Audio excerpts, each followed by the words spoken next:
Hello दोस्तों, हम लोगों ने अभी तक रासायनिक अभिक्रिया और समीकरण से संबंधित थ्योरी और नोट्स देख लिए थे। अब हम इनसे संबंधित जितने भी क्वेश्चन आंसर हैं इन सबों को हम लोग आज देखने वाले हैं। तो हम लोग क्लास स्टार्ट करते हैं आज। और यदि आप मेरे चैनल पे नए हैं तो लाइक करें, और यदि आप नए हैं तो अपने दोस्तों को भी शेयर करें और दोस्तों को भी सब्सक्राइब करवाएं। मेरा पहला क्वेश्चन है दोस्तों कि वायु में जलने से पहले मैग्नीशियम रिबन को साफ क्यों किया जाता है ना। तो ये मेरा परफेक्ट क्वेश्चन है कि वायु में अगर हम मैग्नीशियम रिबन को अगर हम जलाते हैं, जलाने के पहले हम उसे साफ क्यों करते हैं, क्यों उसको साफ किया जाता है। चूँकि वायु में जलने से पहले मैग्नीशियम रिबन को रेगमाल से रगड़कर साफ किया जाता है। रेगमाल किसे कहते हैं, तो आप इसे ऐसे समझ सकते हैं, जिसे सरेस कागज़ बोलते हैं, वो रेगमाल होता है, ताकि उसके ऊपर जो मैग्नीशियम ऑक्साइड और मैग्नीशियम कार्बोनेट की जो परत होती है, मैग्नीशियम ऑक्साइड और मैग्नीशियम कार्बोनेट की जो परत होती है वो हट जाती है, ताकि वह पूर्ण रूपेण वायुमंडल से ऑक्सीजन के संपर्क में आ जाए, है ना, और वह आसानी से जल सके। यदि ऐसा नहीं किया जाएगा तो पता है क्या होगा कि मैग्नीशियम रिबन में आसानी से आग नहीं पकड़ेगी, उसमें आग पकड़ने में बहुत ही लेट लग जाएगी। इसीलिए वायु में जलने से पहले मैग्नीशियम रिबन को साफ किया जाता है। अब हम आगे बढ़ते हैं। क्वेश्चन, निम्न रासायनिक अभिक्रियाओं के लिए संतुलित समीकरण लिखिए। जैसे कि आप देख सकते हैं दोस्तों कि हाइड्रोजन क्लोरीन और hydrogen chloride H2 + Cl2 एरोचिन 2HCl, जो कि मेरा पूर्ण रूपेण संतुलित है। यहाँ हाइड्रोजन 2 पीस है और यहाँ क्लोरीन भी 2 गो है, तो मिलके हो गया मेरा 2HCl। हाइड्रोजन भी 2 ठो और क्लोरीन भी मेरा 2 ठो हो गया। अब हम बात करते हैं बेरियम क्लोराइड एल्युमिनियम सल्फेट। बना दिया हम लोगों का यहाँ पे barium sulphate aluminium chloride BaCl2 + 2Al2SO4 का होल 3। तो ये क्या करता है, 3BaSO4 + 2AlCl3। तो ये हम कह सकते हैं इसका संतुलित रूप हो गया दोस्तों। और साथ में ही सोडियम जल से अभिक्रिया करके सोडियम हाइड्रोक्साइड हाइड्रोजन गैस बनाता है। तो संतुलित समीकरण हो गया 2Na + H2O 2H2O एरोचिन 2NaOH + H2। हम अगले क्वेश्चन की ओर बढ़ते हैं। निम्नलिखित अभिक्रियाओं के संकेतों के साथ संतुलित समीकरण लिखिए। जल में बेरियम क्लोराइड तथा सोडियम सल्फेट के विलयन अभिक्रिया करके सोडियम क्लोराइड का विलयन तथा घुलनशील विलयन सल्फेट का अवक्षेप बनाते हैं। साथ में हम लोग देखते हैं इसका क्या दिया गया है। तो और साथ में है सोडियम क्लोराइड का जलीय हाइड्रोजन अम्ल के विलयन से अभिक्रिया करके सोडियम क्लोराइड का विलयन तथा जल बनाते हैं। तो हम लोग देखते हैं हम लोग की क्या इसका हो जाता है।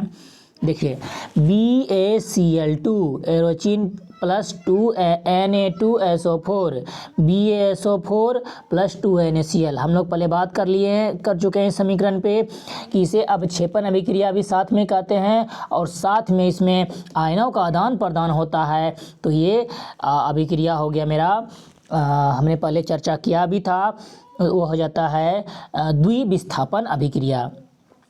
और दूसरा नंबर में NaOH जो एक प्रकार का क्षार होता है, HCl के साथ अभिक्रिया करता है। तो यदि अम्ल और क्षार एक साथ अभिक्रिया करेगा तो लवण और जल का निर्माण होता है। एकदम सीधी सी भाषा में बात होती है कि अगर कोई भी अम्ल और क्षार एक साथ अभिक्रिया करता है तो वो लवण और जल का निर्माण करेगी। मेरा अगला दोस्त क्वेश्चन है दोस्तों किसी पदार्थ X के विलयन का उपयोग सफ़ेदी करने के लिए किया जाता है, तो आप लोग समझ लीजिए अगर उस पदार्थ को सफ़ेदी करने के लिए किया जाता है तो वह मेरा हो जाएगा बुझा हुआ चूना हो जाएगा। अगर वो सफ़ेदी कर रहे हैं तो इसका X का नाम, इसका सूत्र लिखिए। नंबर 1, पदार्थ X से जल के साथ अभिक्रिया करता है, यह जल के साथ अभिक्रिया करके CaOH का होल 2 बनाता है। इसको सोडियम कैल्शियम हाइड्रोक्साइड के नाम से भी ये जाना जाता है। अब अगला क्वेश्चन है, एक प्रखनली में एकत्रित गैस की मात्रा दुगुनी क्यों है? मात्रा दूसरे से दुगुनी क्यों? यदि हम यहाँ बात करते हैं तो जल में हाइड्रोजन का 2 भाग और ऑक्सीजन का 1 भाग स्विच होकर बनता है, अर्थात हम कह सकते हैं कि हाइड्रोजन का 2 परमाणु और ऑक्सीजन का 1 परमाणु मिलके जल का निर्माण करता है, अर्थात हम कह सकते हैं H2O का निर्माण करता है। ऑक्सीजन परमाणु में 2:1 में संयोग करके बनता है। जल विद्युत अपघटन करने से हाइड्रोजन और ऑक्सीजन गैस प्राप्त होता है। यदि हम जल में विद्युत धारा प्रवाहित कर दें कैथोड और एनोड की सहायता से, तो हमें क्या कैथोड पर एकत्रित हाइड्रोजन गैस और एनोड पर एकत्रित ऑक्सीजन गैस की मात्रा 2 गुनी हो जाती है।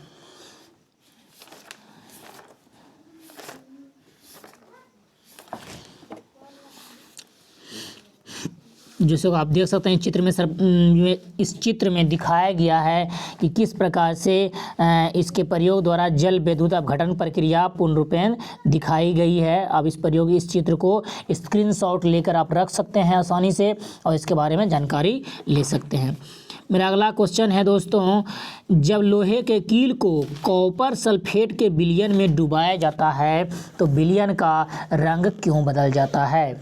देखिए, मैंने शुरू में भी बात किया था कि कॉपर सल्फेट जो होता है, जिसको हम लोग CuSO4 कहते हैं, है ना, ये Cu जो होता है वो लोहे से कम अभिक्रियाशील है, अर्थात हम कह सकते हैं कि F ही अधिक अभिक्रियाशील है और Cu कम अभिक्रियाशील है।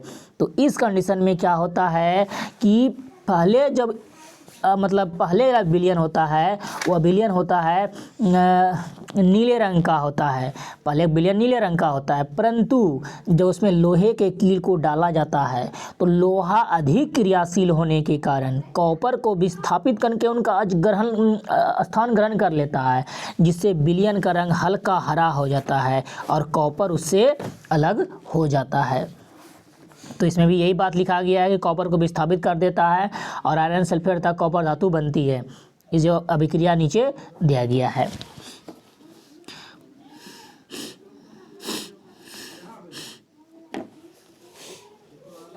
द्विविस्थापन अभिक्रिया का एक उदाहरण देख सकते हैं आप लोग दोस्तों, PbNO3 का होल 2HCl लेड नाइट्रेट का अभिक्रिया हाइड्रोजन क्लोराइड के साथ हाइड्रोक्लोरिक अम्ल के साथ कराने पर लेड क्लोराइड का अम्ल प्राप्त होता है और साथ ही नाइट्रिक अम्ल प्राप्त होता है हम सबको।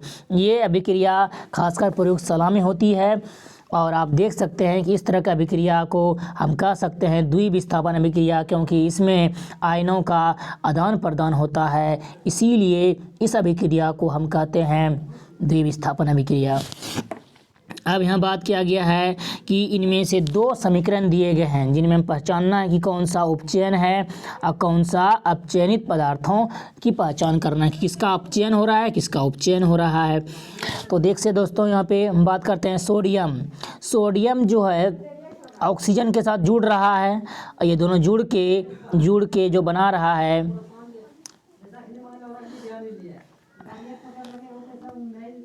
ये देख सकते हैं यहाँ पे कि सोडियम ऑक्सीजन के साथ मिलकर क्या बना रहा है कि सोडियम ऑक्साइड का निर्माण कर रहा है। तो इसमें हम ये साफ कह सकते हैं कि जो मेरा तत्व बन रहा है ये तत्व योग कर रहा है, ऑक्सीजन के साथ जोड़ कर रहा है, जिसमें ऑक्सीजन का योग होता है उसे हम कहते हैं उपचयन अभिक्रिया। अब यदि हम नीचे की ओर बात करें तो हम देखते हैं इसमें ऑक्सीजन का ह्रास हो रहा है और साथ में इससे ऑक्सीजन का ह्रास हो रहा है और ये H2 ऑक्सीजन के साथ योग कर रहा है, तो ये अपचयन या ऑक्सीजन का ह्रास हुआ, तो ये हो गया अपचयन और फिर इसने योग कर लिया तो ऑक्सीजन का उपचयन भी हो गया। अतः अपचयन उपचयन दोनों प्रकार के अभिक्रियाएं इसमें शामिल हो रही है।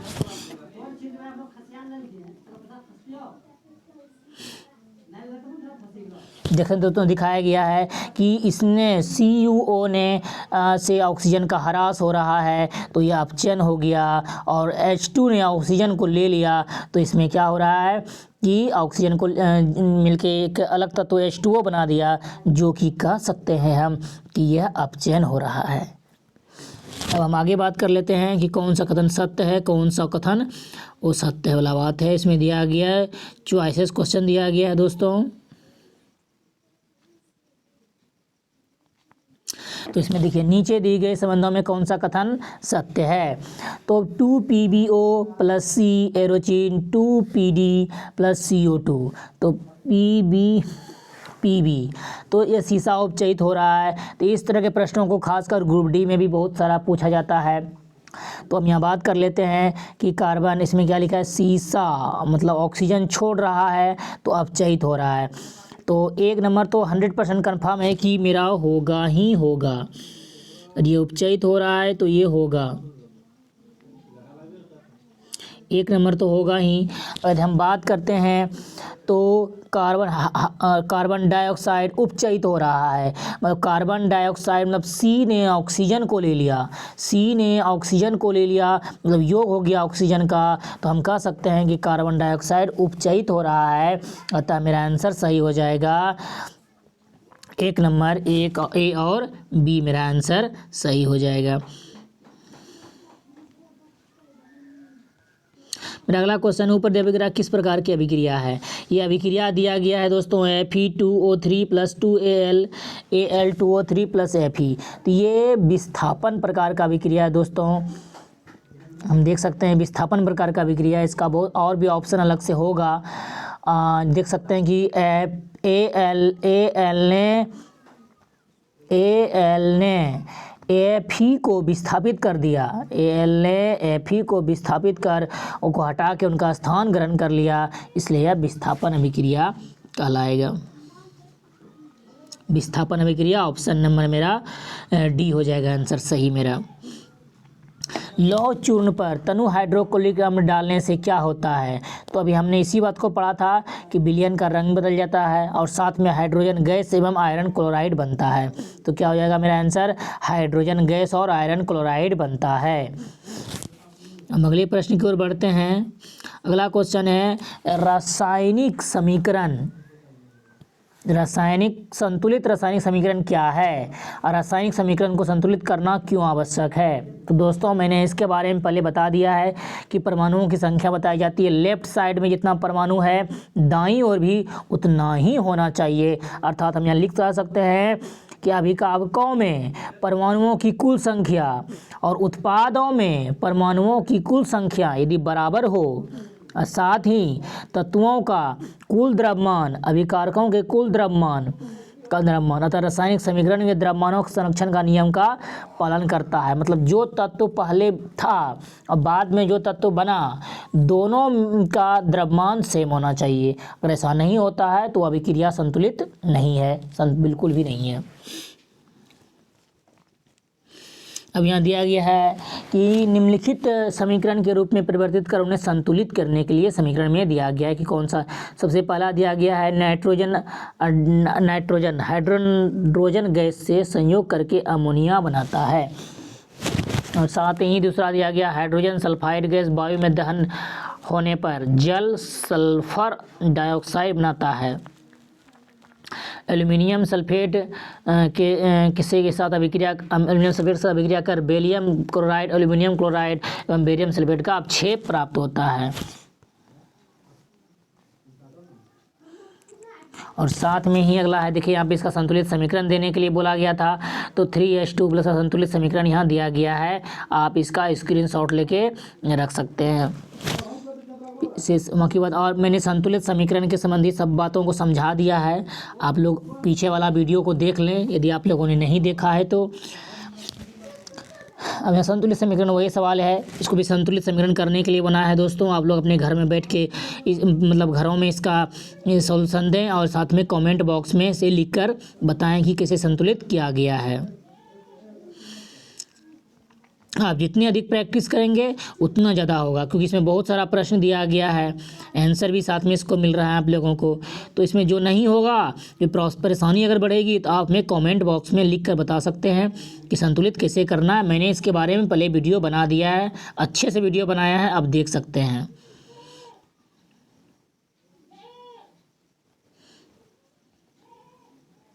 अब हम बात कर लेते हैं दोस्तों कि ऊष्माक्षेपी एवं ऊष्माशोषी अभिक्रिया का क्या अर्थ है। उदाहरण दें, उदाहरण सहित लेंगे। तो ऊष्मा से क्षेपी अभिक्रिया वह अभिक्रिया होती है जिसमें ऊष्मा बाहर निकलती है। जैसे कि हम कार्बन को अगर हम ऑक्सीजन की उपस्थिति में जलाएंगे तो कार्बन डाइऑक्साइड बनेगा, साथ में ही हमें ऊष्मा की प्राप्ति होगी। साथ में इसका परिभाषा आपको दिया गया है।